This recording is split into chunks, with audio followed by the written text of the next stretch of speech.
A Portrait of Pharaonic Civilization. Amenhotep IV, 1370 to 1349 BCE. Amenhotep IV ascended the throne as a co-regent with his father and resided with him in Thebes.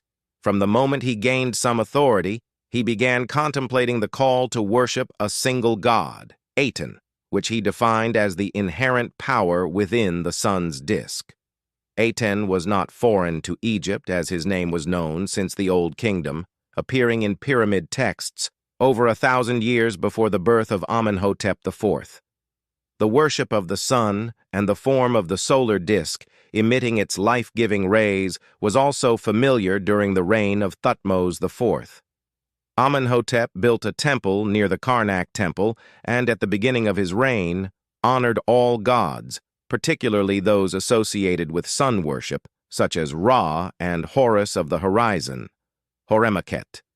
But soon after his time in Thebes, he grew increasingly attached to his new religion. He changed his name to Akhenaten, meaning effective for Aten. The religion of Aten was an attempt to move towards monotheism and to abandon the worship of multiple gods simultaneously, a single god with no partner. Akhenaten served as the intermediary between Aten and the people. This god was not depicted in any human or animal form. He was only represented as the sun disk, whose rays gave life to all. Maat, translated as truth, justice, or principles, was the foundation of Aten's religion. People were urged to keep it in view, to call things by their true names, and to avoid hypocrisy and flattery.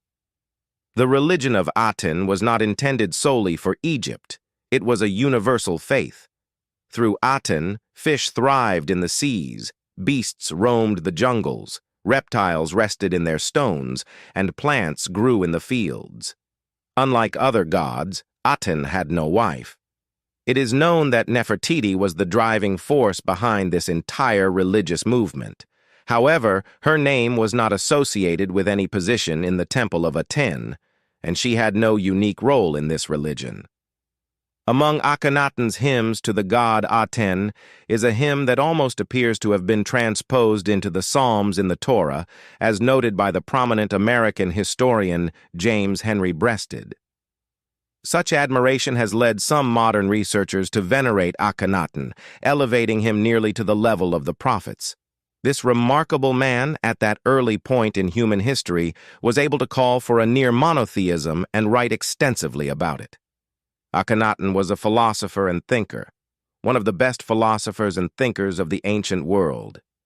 His belief was grounded in love and brotherhood among people, and he despised war, killing, and destruction.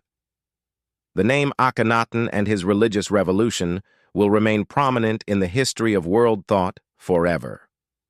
The above account demonstrates that ancient Egyptian civilization was built upon a scientific and religious foundation, with absolute belief in creation, resurrection after death, and the afterlife.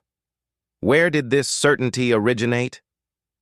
The wise men of ancient Egypt, with their vast knowledge in all sciences, exhibited a unique brilliance in those remote times. The mysteries that unfolded to the priests about life, the cosmos, and other planets present an enigma that challenges all minds across all eras. It strongly suggests that the pharaohs possessed knowledge of many cosmic secrets they concealed from us, and which we have yet to uncover, despite all the science and knowledge at our disposal today.